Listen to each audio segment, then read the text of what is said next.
Yeah, I was brand new to Melee Slasher. I didn't even know it existed until 3 days before Mordhau came out. I saw a promo trailer for what looked like Medieval Battlefield 4, and I was like, wow, this looks cool. I shall play it. That was my introduction, and I was... When was that? April 26th, I want to say. What year? This year. Yeah. Oh, wow, okay. Of course. Yeah. Complete and utter nooblet. Okay. Yeah, so the thing about me, though, is for whatever reason, whenever I play games, I always have to, like, not go hard, that's not the right word, but, like, invest myself, otherwise I'm not having fun. Take it seriously. Yes. Yep. So... No, try hard it, but... Yeah. Yeah. So the first month I played the game, I was quite literally just, like, your average frontline shitter. But eventually, I remember the exact date, on May 8th, or I guess that's not even a month, but like 2 weeks. On May 8th, I hit a 1vx for the first time, and I went, oh shit, that was cocaine. I want more. Yeah, this game is great. Yeah. So, addicting. We did that, and then from there, I just kind of networked my way all the way up to the top, and now I'm Oskof's other half for NA, so there you go. How did you, we'll go ahead and skip to number 4 on the script we got here, just because it makes sense. So how did you get into Mordhau? Like, what was your introduction in? What was so 2016, start of 2016, January-ish, the first ever Mordhau trailer comes out. First ever one, introducing the game's mechanics and everything, and the first ever YouTube video. And I'm like, oh wow, this game looks really unique. Looks like Shiv. That's what it looks like, but I didn't really like Shiv. So I'm like, okay, this is cool. Then, like a few months later, I think, Kickstart comes out. Okay, let's kickstart it. Kickstarted it, cool looking game, and Alpha comes along. Alpha's great. Wait, no, it's not. It's a bit iffy. Didn't really like it. Then fast forward like 4 months later. This is now like around like January 2018. January 2018. No, yeah, 2018. I'm like, okay, these Shiv vets, right? They're kicking my ass in this alpha, and I can't help but resent them for it. But I'm also so fucking driven to get good at the game that I want to be as good as them, and that's how I got interested in Mordhau. That's cool. That's the start. So, did you ever play Shiv for any length of time? That was no. So 100 hours across like 6 years of free weekends, so practically no. Gotcha. So this was pretty much you're one of the people who was like an alpha player who did not come from Chivalry. Yep. Gotcha. That's pretty unique. And then at what point did you just drive home how unique that is? There are only 3 players in the alpha that were tier 1 and didn't play Shiv. That was me, Bob, and Unsi. Yeah. Wow. That's pretty crazy. Rare. I kind of wish. Well, okay. At the time the game came out, I wished I was a part of the alpha. Now I don't care as much because the game's kind of gone downhill. But anyway, more on that later. So, at what point did you realize, okay, I'm actually quite good at this game? I realized I was good at the game, and I had to be good at the game because people were treating me differently when I was playing with them in Mordhau. So I would play I started trying to get good in the old VK server. VK's quite popular now still, but I was popular in VK server. Sorry, I was playing in VK server, which was popular. It was the main comp server, I suppose. But I was fucking trash compared to everyone else. But of course, when you play and get your ass kicked, you improve. Yeah, you exactly. Keep getting better and better and better. And I only started to realize that I was improving and getting better at the game when people were treating me differently. I was being invited, I was like being talked to, and I'm like, oh shit, that's pretty good. And then I realized, after realizing that, okay, let's watch Giru and see how well he is at the game. And then as I was playing against Giru, I noticed, and other players as well, they had to try hard more and more against me the more I fought them. They had to sweat a lot more against me, and that's how I realized I was getting good. And then time flew by, and then I realized, like, last Christmas, it was probably around the time I probably reached tier 1. Oh shit, I'm pretty good at this game because I'm actually able to kill players. I'm actually able to kill them in 1v1s. So, yeah, that's how I realized I was pretty good. Gotcha. So that's really cool. What would you say, what was like, do you have a specific like cocaine memory that really got you into like when you were like, okay, this is where I'm 1vx. Yeah, I feel like that's what it is for classic. Yeah, for most people. And it's like, the classic hero, the hero fucking is against all odds. Three fucking people, 3 other enemies want to kill him, Yeah. and he manages, against all odds, manages to kill him with just sheer skill alone. Yeah. That's what got me on board. So then, bearing that in mind, what are your thoughts on the current state of 1vx? Wow, non-existent, barely, nearly, non-existent. Yeah. But remember, Crush added repost chambers, so it's saved. Remember? Yeah, that's really good. Yeah, the kicker is right. You try and double parry, but because your original riposte chambered their attack, you now double parry for no reason because there's no way you can fucking tell it's a chamber. It's balls. Like, oh, great, fucking awesome. When I sat there and specifically tried to go for them in front lines, I've done exactly 2 that work exactly as I planned them to. Yeah, they're just luck. Like the only times they've ever worked out for me, I'm like, oh shit, I got lucky with a riposte chamber. Feels good, man. Never have I planned on it, and never probably will I ever plan on it. Purely because they're just. I mean, maybe someday someone might get super good at them, but for now, man, they are just so unreliable. I'd rather rely. It's gonna sound arrogant. I'd rather rely on my own skill of double parrying than relying on the fucking riposte chambers. Yeah. Goodness gracious, they're just not worth relying on. Yeah, one of the things that... So keep in mind I'm a release player, so I've been trying to catch up the entire time I've been playing. One of the things that I was told is, like, at any point you're not doing anything in a 1vx, you're actually throwing. What are your thoughts on that? And at any moment you're not doing anything in a 1vx, you being the one you're throwing. Yes. You should always be attacking, otherwise, unless they're attacking. Well, if you know, well, it depends there's so many fucking factors to that. It depends what weapon you have, firstly. So if you have like a slow weapon, they have fast weapons, and you have a sneaking suspicion that they're going to get initiative before you are. Well, no, I'd be a lot more passive and look for a riposte or something. Because if you start attacking, and they gain initiative, well, you've just pissed away some stamina. And stamina, you are going to run out of stamina way faster than your enemy are, because you're going to be parrying and having to spend shitloads more stamina than them. So, stamina management, big deal. So, maybe being passive and waiting for a riposte is better, because with posting like multiple times, you get stamina, right? So, nah, I think I disagree with that. If that statement of you better be doing something in a 1vx, I think I might disagree with that. Gotcha. Well, what about the fact that when you double parry, you regain stamina? Well, yeah, that's why. Like double parrying, it's hard because someone can just miss you. But shit, it gets your stamina.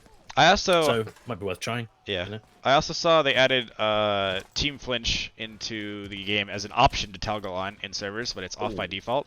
I was thinking, do you think that it could be a feature they should add to frontline and just leave the team damage as is, so it's still 50%, but if your teammates flinches them?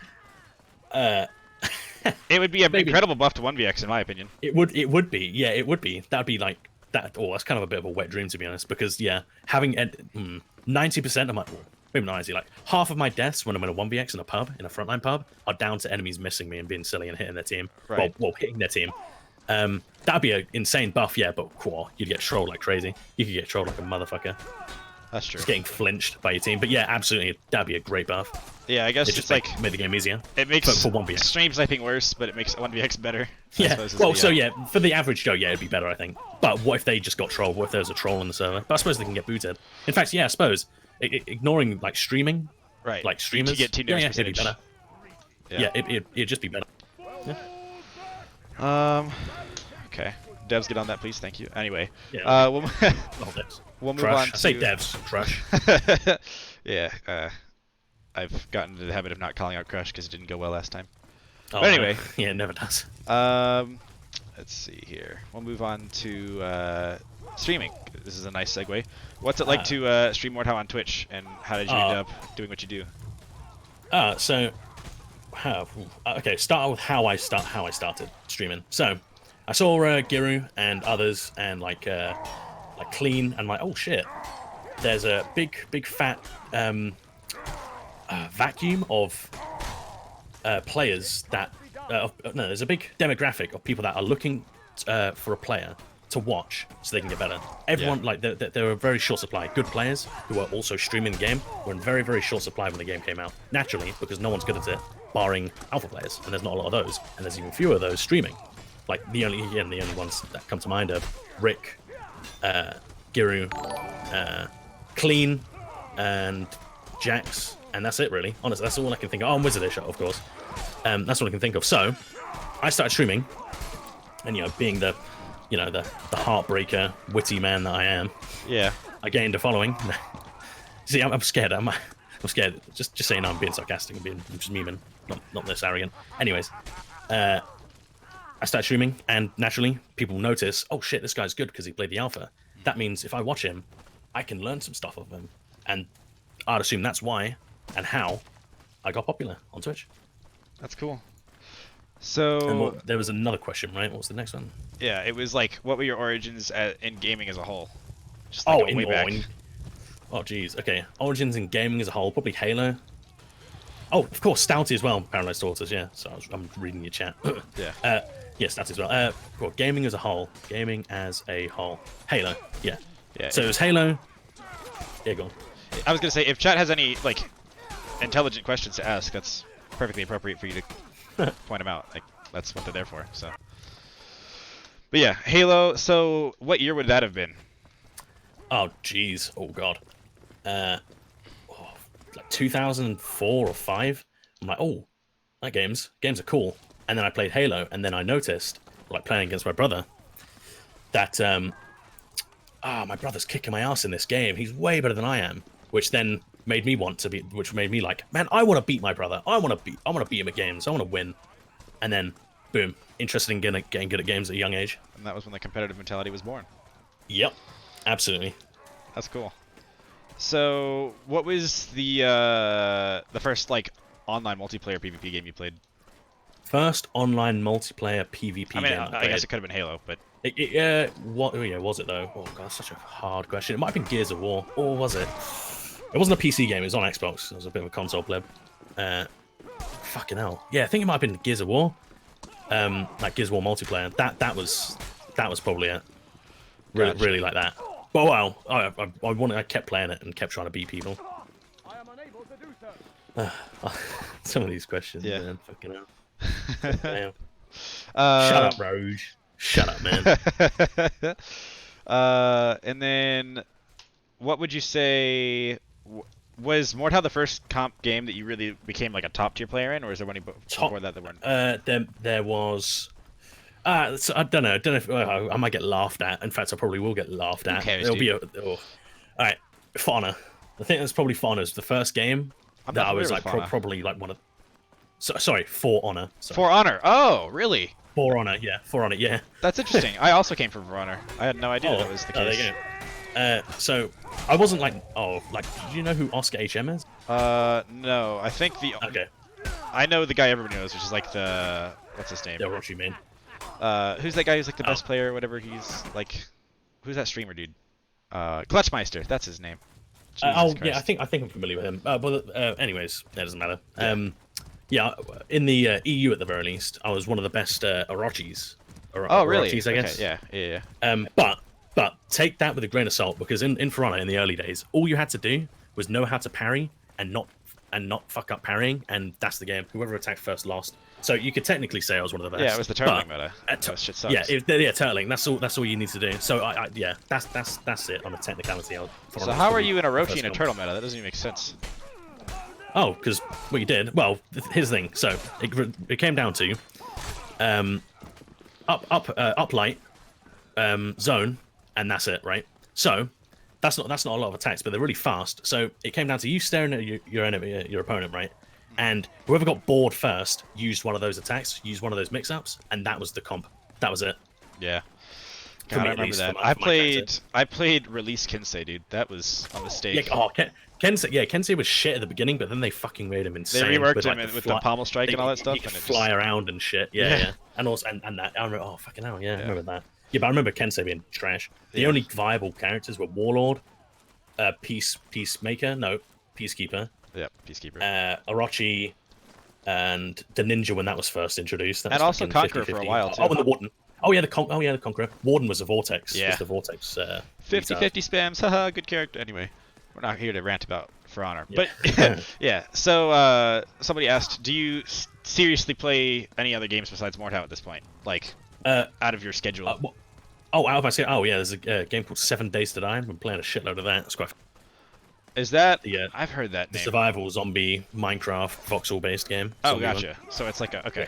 Got it. Yeah, that is just quite fun. But I don't play it like super competitively, seriously or anything. It's just fun. Gotcha. You know, relaxation time. So, would you say Mordhau is a job for you now, or is it still a pleasure? Nah, pleasurable thing?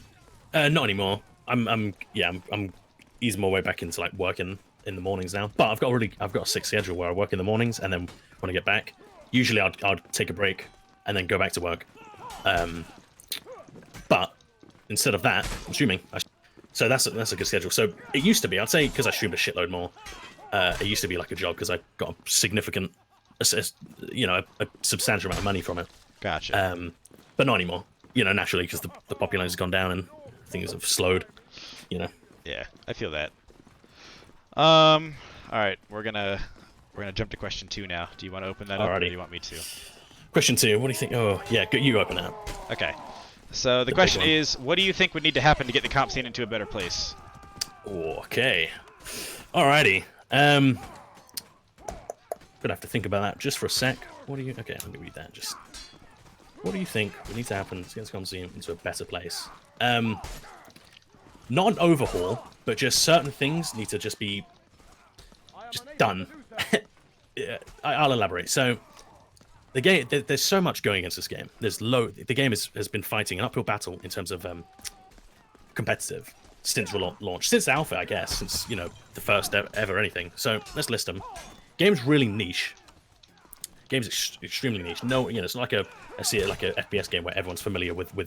Well, everyone knows it's an FPS game. This game's really niche, so people aren't just aren't familiar with the genre.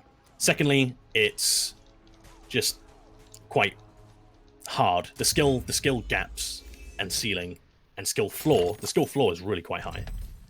And thirdly, because of the existence of Shiv and the existence of the Shiv community, this difference of skill compared to new players and old players is really different. And also the community and mindsets that differ between Shiv vets and new players. That differs quite a lot. There's so much. This is a massive can of worms. So here, I'll break it down for you. So okay. So yeah, that'd be great. What I'd like to do is go through each section of the community and then talk about what they could do differently to help the scene grow. Absolutely. So we'll start with the obvious one, which is the devs. Like what literally needs to be added or changed about the game to make it better for the concept. Okay, so 1vx just needs a mechanic. So these clutch hype as fuck plays, like these clutch hype as fuck moments, can actually be done in 1vx at high level play. That simply needs to be done. 1vx is the most hype shit, right? It really is. Like watching a team fight where it goes, okay, they're dueling each other, okay, that one won, and then it snowballs from there. That's boring, right? Because that's how pretty much every comp match goes. And I think generally speaking, people would agree with that. Yeah. That's pretty boring. It's pretty fucking boring as well. So 1vx, it needs its own mechanic. It just needs one. So what else do devs need? Devs need to be shitload more open and willing to. Well, I say devs Crash needs to be just more open to ideas and stop being so fucking confronting and so combative. Yeah, I know. Like. That sounds like a personal thing. Like I have no gripe with Crush. I never really have. It's just seeing the qualms he has with community and the community have with him. It's just so inefficient. It just could be could be so much more being done instead of just bickering. The one thing that I thought of, which will probably never happen, but I think would be a cool idea, is if there was a test lab, test server, like player testing realm type thing. Yeah, that'd be brilliant. So, we've been wanting that since the alpha. Yeah, where like a private, only sick players can play and test. Yeah, right. And then Crush can try all his mad scientist ideas and then let people review them, and then people can... Yeah. It's a little bit of a slippery slope to say players make suggestions and Crush just does them and lets them test them, because that's a rabbit hole. Yeah, that could be devastating. That could be devastating. Yeah. However, I don't know what kind of resources go into a player testing realm, to be honest with you, but I would think it would only have to be like one server for each region, like 3 servers total. It wouldn't have to be big at all, because you'd only house, like, it sound arrogant and elitist, but only the best of the best would be in those servers, because they'd be giving the best feedback for what's best for them. So it wouldn't need to be big at all. It'd be so easy, and the devs have the resources. That's they have the money, they have the funds. Well, sure, but I also don't know if there are complications with hosting a server that I guess you just need to release a separate client and then constantly send it updates. But if it's through Steam, Yeah. that can get obnoxious because Steam's approval process is just a bunch of bureaucratic bullshit. So they might have to do something outside of the Steam network, which then makes it really just unnecessarily complicated. I mean, I have no experience with this really at all. But couldn't they just make a different build? Like just have a build that only certain players, like certain accounts flagged, can access. Like, yeah, correct. They can do that. That'd be great. That'd be slow. However, it's difficult. Like the fastest they could push new things would be like every 2 weeks, reasonably. If they're a small development studio that doesn't have Steam, that's great though. That'd be yeah. I mean, it's certainly better than nothing. Yeah, I agree. yeah, I agree. Yeah. Somebody said it could be a beta branch. I'm not familiar with how that works. All I know is like when I've been in part of betas in the previous games, I guess it would depend. I guess 2 weeks is reasonable, like for the sake of beta testing stuff. Yeah. But the whole thing, like, that's just something where I'm thinking, like, for me, it's more intriguing to talk about tangible, like, specific things to point to instead of just like 1VX needs a buff. Yeah. If that makes sense. Like, yes, 1VX needs a buff. I don't think anybody disagrees with that. There's more to it. There's correct. Way more correct. to it. Yeah. Other balance, just simply how the game works as well, the mechanics. Yeah, there's loads. But yeah. So I guess as far as the developers go, grassroots, we may get to that. It'll be up to Ring basically. But anyway, yeah. So as far as the developers, I think a testing realm could be incredibly cool if they figured out a way to do that. I don't know what the resources look like for that, or if it's a reasonable request. I don't know. But that would be like a thing I would point to and say this could be a good thing, because it seems as though nobody really knows the answer to 1VX. Like, just add X mechanic and then we're done. It's easy. Yeah, absolutely. Yeah. There's so, like, I want to. They're just all we know is that there just needs to be something. Right. I don't know what that something is. It could be the like, honestly, it could be hyper armor returning. Could be, maybe. Right. In some form. Like, maybe not exactly hyper armor, but some kind of hyper armor. It could be bonus damage to riposting or bonuses to defense. Something. It could be anything. Just it needs something. Yeah. There's I don't know if you ever played this, but did you ever play 2v2s in For Honor without revenge? Yeah, that was one of the first tournaments. I'm pretty sure I played it. I thought was actually a pretty interesting approach, because it was quite fun. Well, the one, not to go full Stouty Red Pill, but when there was not health regeneration, it changed the dynamic a lot because every single hit counted a lot more. The difference obviously being that the hit to kill was significantly higher, so it didn't quite work the same way. But it'd be interesting to me if they added something like maybe you take a like perma damage to your possible regen, but not complete loss. So for instance, let's say you get down to 10 HP, you go back up to like 60% or something. And then you have to like properly bandage or something to actually get back up all the way. I don't know. That could work. Just like radical. Well, Stouty was right about regen, I think. So. Yeah. Well, it's just like I think it'd be interesting to explore stuff like that on a testing environment where they don't have to patch it into the actual fucking game and then hot picks it out 3 days later because it's a bad. We need a mad scientist lab, in my opinion. I guess is what I'm getting. Yeah, absolutely. Yeah, just something that where good big players can just test the shit out of the game, test even the wackiest of ideas. Because hey, one of those wacky, crazy, out there ideas that people may have shot down, if it gets tested, what's the harm in trying one of these crazy ideas? It could work and it could make the game. And if nothing else, you could learn something from it too. Like even if it goes horribly wrong, and you go, "Oh, well, that reminded me. Maybe this would work instead." It's like it starts a conversation and so many just a avenues. pipeline. So there's that. But let's see. Okay, so if we're gonna move on from, I guess we'll just say, player testing realm, where Crash can be a mad scientist and comp players give feedback. Yep, that'd be a cool thing. Now let's talk about what the comp players could do to make the comp scene better. All right, okay, be a shitload more open and just simply less stuck in their ways when it came to Shiv. Like, okay, so when I, for example, I think comp scene's quite toxic, or was quite toxic. I don't know what it's like now. I haven't been a part of it. But when I fucking brought up a criticism of the comp scene, all those months ago, about the comp scene being toxic, and if it isn't fixed, comp scene will die. Well, I think I might have been right there, and also I was right about comp scene being toxic because of the backlash I got from saying that. I was shut down, silenced, and censored. Right. So, you were an oppressed gamer, yeah. And I've tried to rise up, and I was shut down for it. So just so it's on the table, fucking, comp scene has an issue there. So what it needs to do to improve is just be way more open and be way more accepting, I suppose. Like, for example, VK Academy, good idea, great idea on paper, but it stopped and was partially thrown out the window. It was really good though. See that there needs to be just more of that, but unfortunately, might be a bit too late. See that you know, that VK Academy was good, but it just wasn't enough. You know, they could have been way better job in VK, you know, for VK Academy. It could have just been simply on a bigger scale, or just done differently. Yeah, that's how the comp scene needs to. Basically, the thing that keeps like the comp scene going, right, is casual players, and casual players at some point turn into comp players, and those convertees need a place to go. And at the moment, it's so fucking hard to break into the comp scene. Like, you need to know people, you know. You need to know. I experienced that. Like, yeah.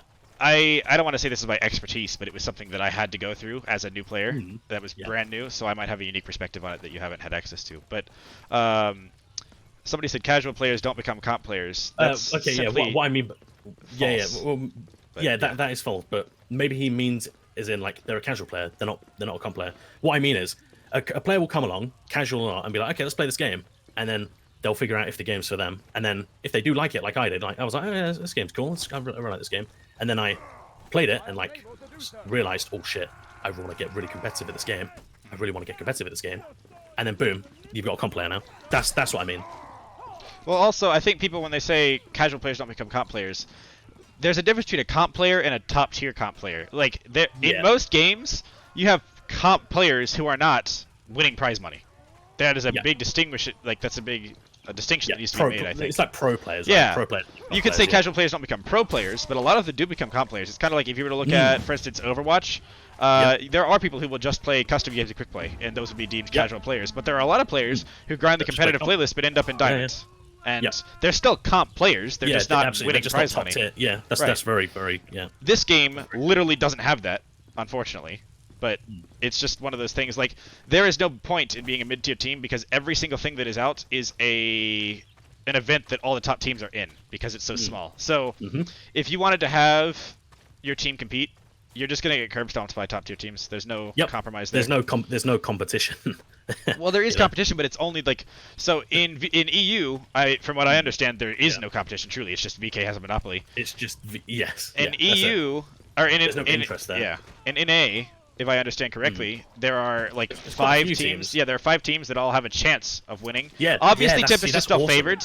Tempest is definitely still favored. Don't get me wrong. However.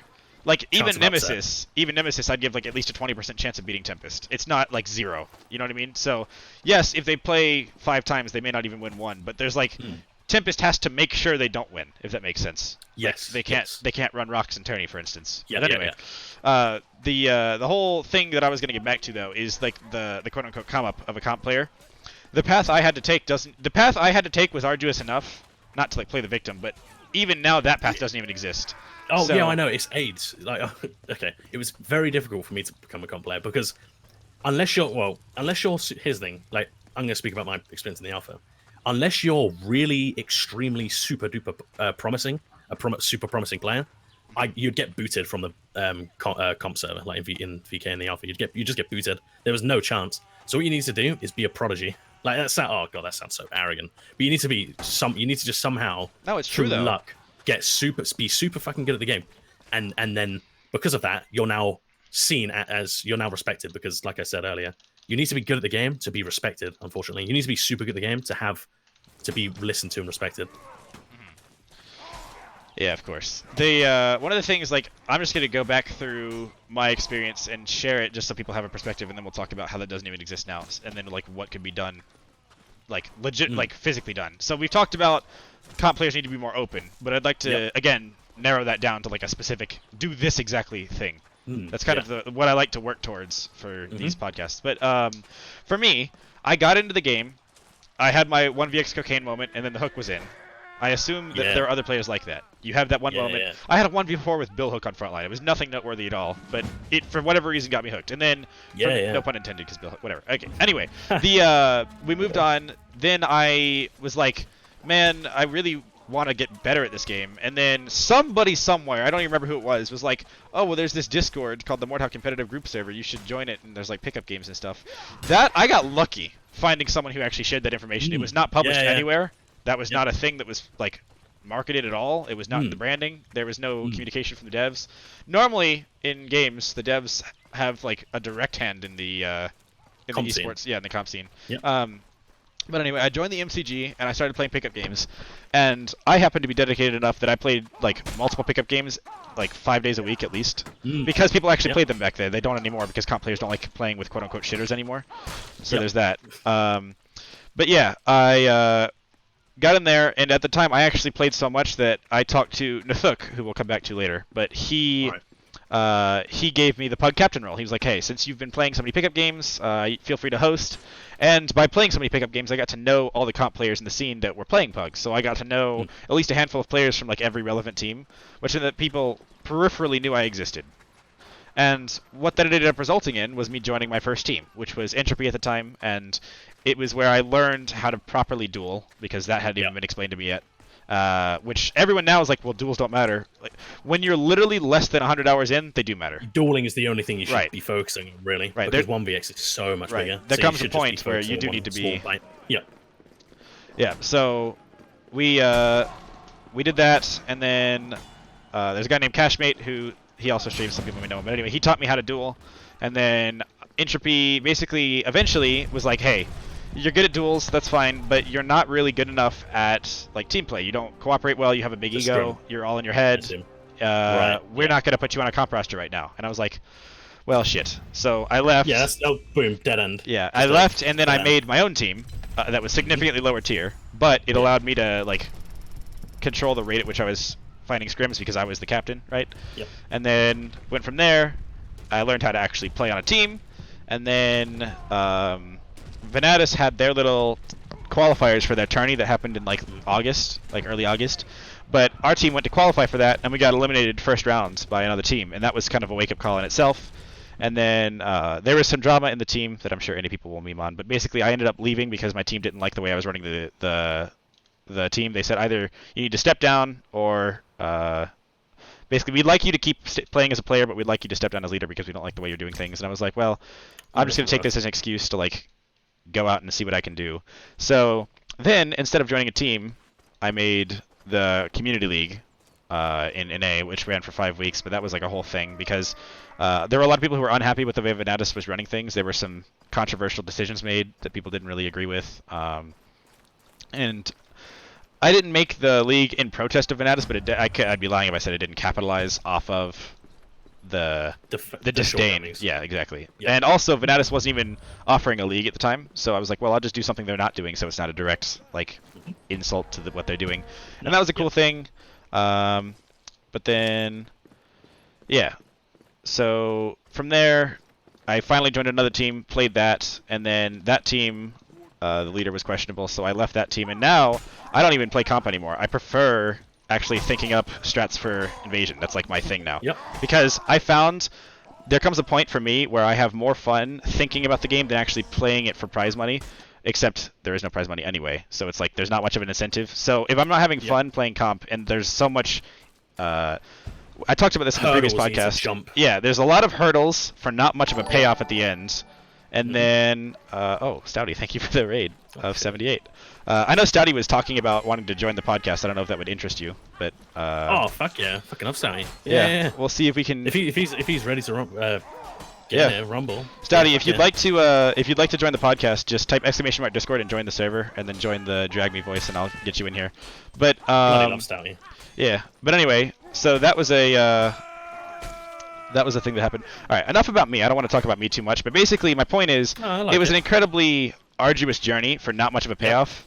And then it's like the biggest currency in this game is flex, like just flexing on people. That's the only reason to really play at a competitive level now. Rights. Absolutely. Yeah, so what that means is like you have all this shit talk that happens that I just can't be bothered by, and it just annoys me. And then we get to a point where it's like, okay, well, why am I spending all this time playing a game at what would be assumed the high? I was never a top tier player. Let's be real. I came to this game so late there was no chance that was ever gonna happen. And I switched to console, or I switched from console in fall of 2017. So I haven't even had that much PC experience. I mean, it's just like, all right, I'm gonna understand that this is not the path for me, and I'm gonna step out and focus on just running stuff and facilitating the comp scene. Because in my opinion, if I can't play or make a big impact that way, I'd rather create events that people want to play in for the scene and just try to keep it alive while the devs attempt to get their shit together. It's quite noble. And just okay, it sounds noble, but I also stand to benefit from it because it all directly translates into my viewership on my stream. So let's be real, it's not like a complete waste. Yeah, absolutely. Yeah, everyone needs to have their own horse in a race. Right. But you can also be nice about it as well. You can also be yeah, sure, generous. But, yeah. Anyway, that was kind of my point. Is basically like going back the pickup games that I used to network myself and actually get known enough to where a team would pick me up and say, okay, this guy has potential. We'll give him a shot, right? That doesn't even exist anymore. I think pickup games happen maybe once every 2 weeks, if that. And even when they do happen, good it's expected to only be good players, and all the new players are like frowned upon. Yeah. There are people who would disagree with that statement, but it's just been my experience for a long time. There have been a lot of if nothing else, there will be new players who don't even know what the server info is, and then instead of just being like, "Oh, here you go, man.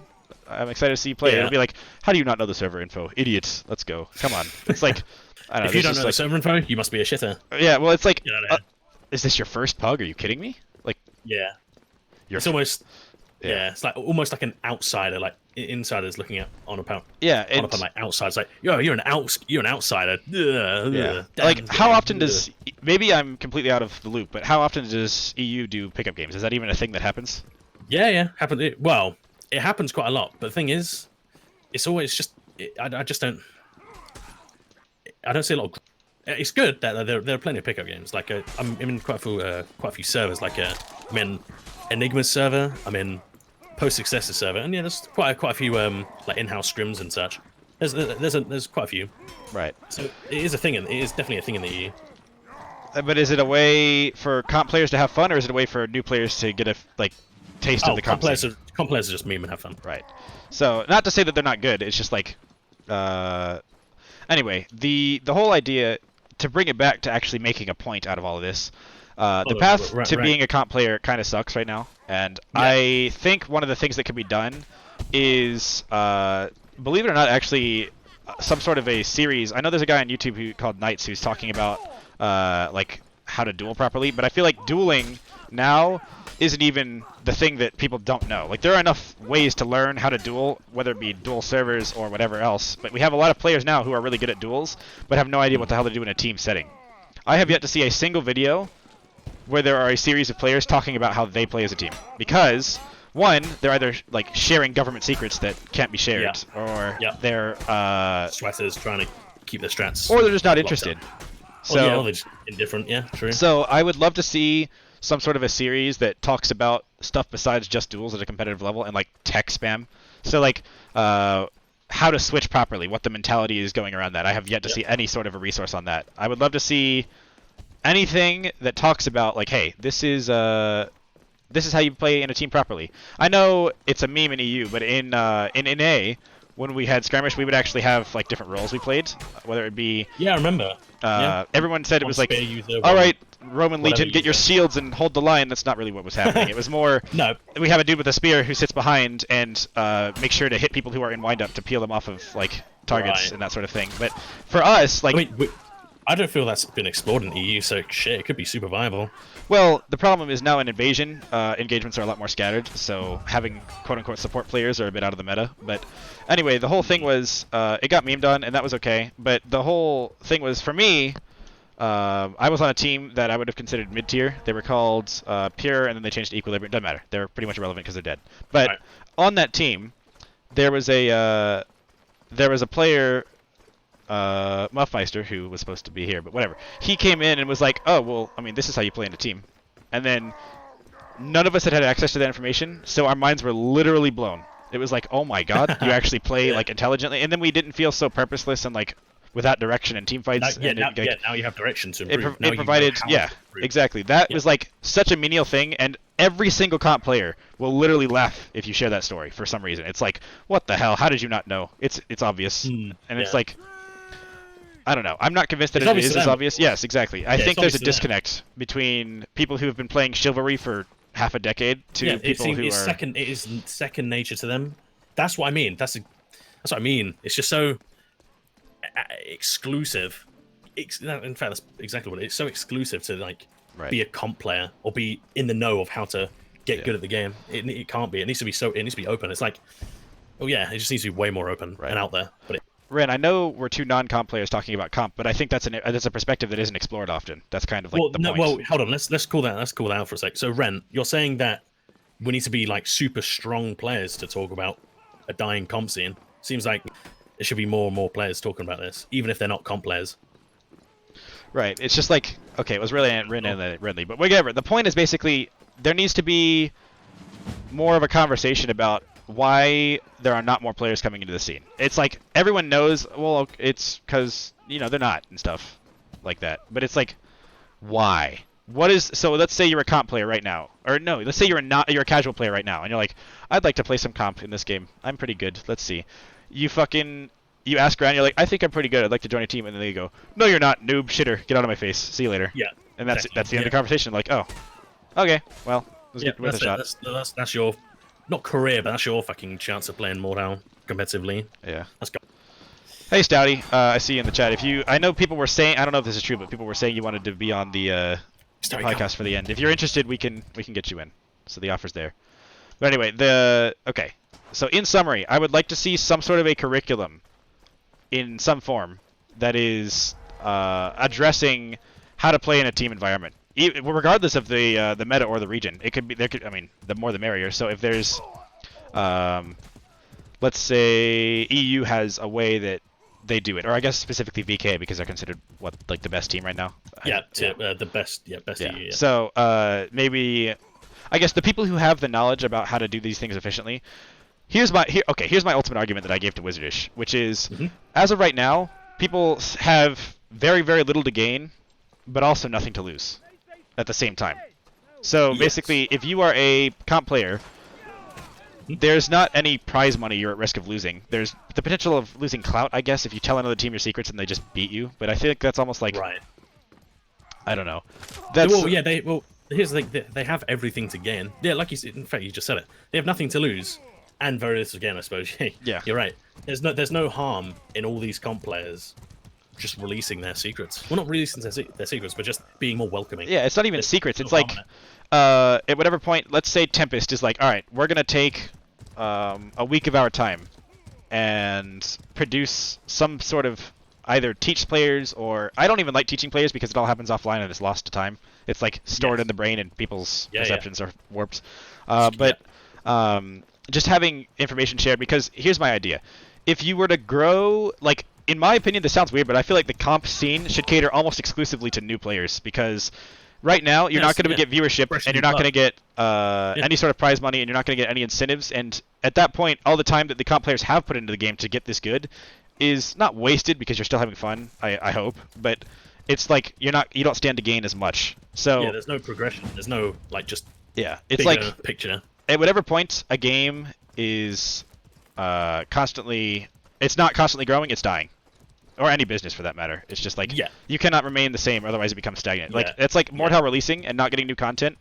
Well, in a vacuum, it's the same game it was. It never got any worse, right? But also it's not growing, therefore it becomes bad. Yeah. So that could have been different, of course, if things were better, like the comp scene was better. Right. And like competitive was just existent. Okay, so we'll say comp players, the thing that needs to happen is make an effort to, anytime you see, if you're interested in the scene growing, anytime you see a player who is interested but not there, like not worth your time as far as like playing them or playing with them, but they're interested, don't just turn them away if you want to see the scene grow. Let them in. Just be as welcoming as possible. Just be open. That's what the comp scene needs. Just be more open and less dismissive of players and less mean in general. Just less harsh as well. Yeah. Some people are mean. So we'll move on to the golden egg of this conversation now, which is, would you ever go back to the comp scene and why? What would it depends. I think. Okay, well, I tried. I tried. Helping. I tried. Saying what I thought was wrong with the comp scene, and I got shot down for it. So it's up to other people now to make the comp scene better, make the game, be better, I suppose, become alive again. So it'd probably take the comp scene to be simply better, the game to be more popular, so I have something to gain off it. It might sound selfish, but shit, I tried. Sure. And, well, yeah, that's about it. Just basically, it needs to benefit me now. And Yeah, maybe that's I'll fair. come back. So, yeah, that's about it. It needs to benefit me. And what are we talking about? Well, let's actually go into that a little bit. As far as benefiting you, that could take multiple forms. For some people, benefiting just means I had a good time. Like I played that game for an hour, I had a good time. That could be considered a benefit. Absolutely, It's a way to get your mind off things. Fun, absolutely, yeah. It's It doesn't enjoyment, necessarily have to be like I need to be rolling in hobby. cash. I think people go No, immediately of course not, to no. that. But Monetary shit. Right. Yeah, of course not. No. So, I mean, benefiting me, in particular, to just like it's bigger.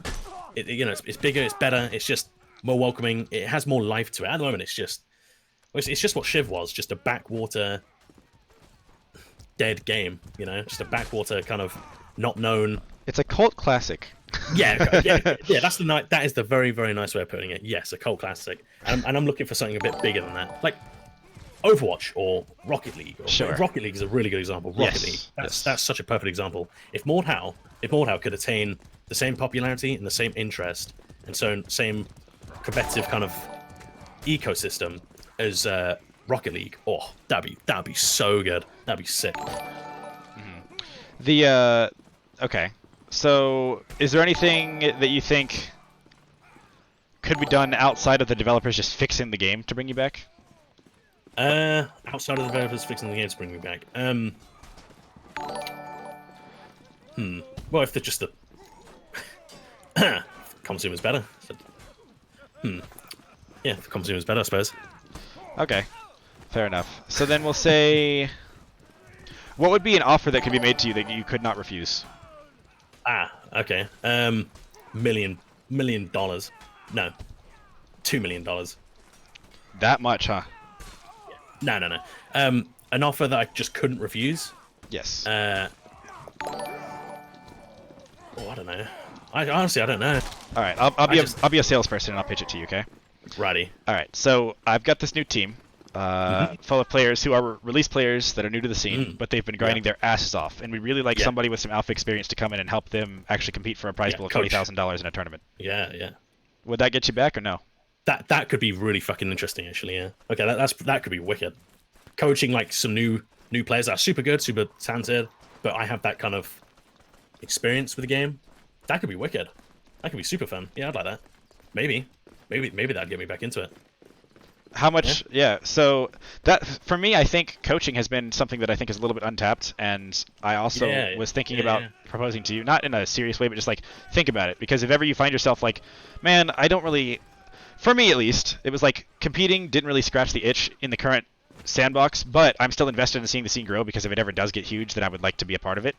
Yeah. But I like the pressure. I like the pressure being off of having to like perform and measure dicks with everybody that's like a comp player, because then your skill hierarchy part of it is taken out of it. But I guarantee you, people, you have knowledge that people would value. It's the same premise behind your stream, and you don't have to be literally the best for people to listen to you, because the information about how to play properly is so obscure and people don't realize that. Yeah.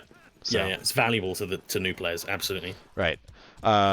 Basically, part of what I do on the part of what I do on this podcast is try to like, when the people come out of it, they have some sort of a like, oh, I didn't really think about the game this way. That would be cool. Like, thing that comes out of it. And for your part, I think you'd be a great coach, because you're already. I know it's kind of just like. I have coached some Mordhau players before. It was before the was it the 1v1 tourney in EU. I coached a few players, like a few days before that. But I've never coached a team before. So yeah, it could be, And then there's also things like I don't know. I feel like people finding new ways to enjoy the game is one of the things that'll keep it alive long enough for just the devs to eventually do something. I don't know if that'll ever happen, but I'm interested in seeing what can be done to change the outlook on the game and keep people enjoying it. That's basically the whole conversation. All right. So, in summary, is there anything else that you wanted to talk about that I haven't brought up? Because I know I've been kind of blabbering a shit ton, and I'd rather not devour the conversation. I mean, honestly, we've kind of when talking about like improvement of the comp scene, there's so many like possible fixes. There's so many possible avenues you can go down in terms of fixing it that we could be forever trying to think of different fixes, different ways to fix the comp scene. Honestly, and honestly, not all those fixes are wrong. There's so many that could work. It's like in your last podcast when you were talking about Wizardish, there are so many right answers to helping the game grow, like modding, just simply new content, a different like pay model. There's so many answers. There's so many. It's the same with comp. There are just so many different ways you could go about it. There's so many different paths you could take, and all of them you could do all of them, and it probably make the game better. But yeah, it's just are they going to be able to be done? You know. So I have two more closing questions for you then. Yep. The first one is, what do you think is the most, not the best, the most reasonable thing that could be done to improve the game in some way? Whether it be by any group of people, the devs, the players, the anything. Oh, it's easy. New content, just more content, because that at least gets more people playing, I suppose. And is that the most attainable or the most desirable? Okay. That's the most, I guess, attainable, because the devs can just add content. There's no like politics involved in that. They're just adding new shit to the game. You don't need to talk to people and convince people and try and win people over, win hearts and minds over it. It's just the devs adding new shit to the game. That's all. So yeah, I suppose that's the most attainable. And do you think that would be better served through mod support, or the devs just straight up making content? Devs making content, because that way it's people are drawn back into the game. I feel like only a small margin of people are going to be interested in mods. Like, I'm really interested. You need to be interested in Mordhau's modding scene. But I think everyone that's interested in Mordhau are going to be interested in new content, but not everyone who is interested in Mordhau will also be interested in the modding scene. Does that make sense? Okay, yeah, it does make sense, but I'll offer this as a counterpoint. I think in games where modding is an obscure thing, that might be the case, but in a game, I know Mordhau they've attempted to add like a mod.io plugin where when you join a server, it auto-installs the mods for you. I'm wondering if maybe in a game that has more of a framework set up for easy access to the mods, that could be a more compelling solution. Yeah, absolutely, yeah, it could be. Because, when I think of mods, I think, you're going to have to fucking go on, what's it called, Nexus mods, and you have to install a bunch of shit. Some people just aren't up for that, but yeah, if using mods and downloading mods and playing with mods is as easy as loading into a map in any other developer-made map, official map. If it's as easy as that, people will come back for mods. Like, I'm sure if it's a big mod that's relatively easy to do, like, people would come back for a Star Wars mod, to be honest with you. I think they would. I think people would like that. One of the cases that I've always made is the developers, in my opinion, they did a really good job on primarily the gameplay, but also the UI, and then to a slightly lesser extent, but still really good, the customization. But that's not really what we're going to focus on here. In my opinion, the combat system is very, very difficult to create, and it's also the selling point of this game. Yeah, it's the gem. It's the golden. It's just the gem of the game. However, makes the game. Yeah, maps and modes are the part that the community can do. So it seems to me you take the golden combat system, that's like the crown jewel of the game that devs did such a job on, and you let the community fill in the gaps where the modes and maps have been lacking so far, in my opinion. I think the weak points in this game are the modes and the maps. There's a lack of modes to play that are intriguing. There's a lack of maps. Just maps overall, are kind of iffy. Yeah, no real fault on their own necessarily, because they're brand new to this like game development thing and they don't have experience in map design. But just something to think about. So that's part of why mod support to me jumps out, is like if the devs set up a good SDK with easy integration where it's easily accessible to new players, then you can use the good combat system with community content, and to me that's very compelling. Yeah. Oh yeah, absolutely. It's like what games have done that? It's like, well, you combine let's look at Gmod. Yeah, Gmod has all the all the cool fun stuff there, and that's just down to the community. Now it's just been down to the community to make fun shit. Gary's mod, exactly how Gmod's done Gary, it. Sorry, didn't mean to interrupt you. Gary's mod in particular is almost like a walking SDK more than it is like a proper game. Yeah, true. In fact, it was literally, you're right. Mordhau could actually not be the same, but it could like draw a lot from like Gmod. I see no issue with that personally. I think like it could be wicked. Yeah, the community support in this game is incredible so far. Like they've been the driving force behind a lot of stuff. Community run events. Go ahead. Oh, I'm not too in the know when it comes to the modding. Yeah. Yeah, fair enough. I know that's not really your like specialty, but yeah. Then the last question I was gonna say is, this isn't really for you specifically because it's not you, but if you specifically, and by extension other players, were in a hypothetical world wanting to get into the comp scene but didn't know how to do it. Yeah, what would be your suggestion right now, based on what you know? Just try and get your ass kicked. Find as many opportunities you can for getting your ass kicked, because that way you'll improve at as like a very fast rate, and then just hope you get noticed. Honestly, that's the best suggestion I can give. Hope you get noticed, or well, because you can join the Discords. That's also a good way. But a lot of people just simply don't know about that. And but if we're being honest, if you're here, then you will know. And if we're being honest with ourselves, how open do you think comp players will be to players that are trying to do that? It depends. Like tier 1 players, not at all. None. Not none. That's too that's harsh. But like super tier 1 players, not really. But maybe everyone else that isn't a Shiv vet, isn't so like stuck in the ways of like a tight knit comp scene. I think people could be quite open to it.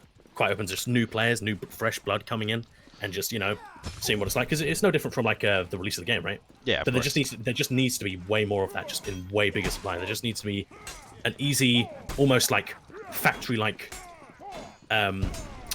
conveyor belt of new players coming in. But at the moment, that's just halted. It really has. Yeah. So would you say? Okay, well that's pretty much all I had for you, and we're over the hour mark. Is there anything else that you want to say in closing? Doesn't have to be a follow me at twitch.tv/ring for sure. And yeah, go Mordhau. Yay. Yeah, well I guess that's it. Yeah, that's it, I suppose. Do you have anything to say? Should ask you. Do I have anything to say? I guess my biggest thing would be that I hope people are inspired to talk intelligently about the game regardless of their mechanical prowess as a result of these things. That's a fucking awesome thing to say. That's someone said earlier, whatever the name is, Ren or Renly, whoever. Don't be that guy. Don't be like that. Don't be like that. Where that's partly what's wrong with the community right now. Strength in the game is favored way higher than just being a decent dude. You can be an asshole, like the most closed off, confrontive, combative asshole. But as long as you're good at the game, that's good. You're valuable to teams, so that's all right. I honestly think right now, strength in player skill is way less valuable than just being open. Yeah, it's unfortunate. I'd like for people to see this and go, man, that was well, surely some of them will be whiffs, but I'd like for this series to become something where people go, okay, that was a pretty cool conversation. I'd like to talk about this as well, or get interested or whatever. That's kind of the goal. So yeah, that's pretty much all for the podcast, guys. Ring, I'm not just gonna boot you, but yeah, you're free to go. Thanks, Dad. That was it. But yeah, everybody, thank you for tuning in, and that has concluded the podcast. Yeah. Peace out, boys. See you, Ring. See you, man. See you, everyone. I love you all. Except for the Ren guy. Bastard. I'm joking. I think he was just memeing anyways. Yeah. But that meme, that is a shared mindset of, oh, you're not a comp player? No talking about the game. That is definitely a thing. Alright, peace out, boys. See ya. Alrighty. So that is that. Hopefully you guys all enjoyed. But yeah. I don't really know where to go from there, but yeah, Ring's a really cool dude. I was always interested in getting his perspective on the scene because he's kind of an outsider, and I feel like there are not enough people. There's currently this like mentality, we kind of talked about it in closing, where even me, I've had it where I spend a lot of time thinking about and being involved in this game, but because I don't physically beat people in duels, essentially, and I don't play for a starting roster on a top tier team, my opinion is considered like less than for whatever reason, and I think that mentality needs to shift. There's this elitism based around mechanical skill that really needs to just be stopped. So that's my closing remarks. But yeah, thank you everybody for watching. If you want to know more about me for whatever reason, I stream every day, my normal streaming schedule, starting at 7 p.m. Pacific, 10 p.m. Eastern, 3 a.m. GMT, which I know is kind of like gamer hours for our EU boys. But yeah, if you want to, all my information's at the top of the screen. Yeah, that's all that stuff. Yeah, everybody, thank you for watching. Let's see if there's anybody I can dump all these lovely viewers on before I go. I'd be ashamed to put that to waste, but let's see here. We've got. We'll jump them on Draconics. Sounds good. But yeah, everybody, thank you so much for watching. You guys are literally the best. I'll be live again later today with another stream, and I will see you guys then if you're interested. So, thank you for watching. Bye.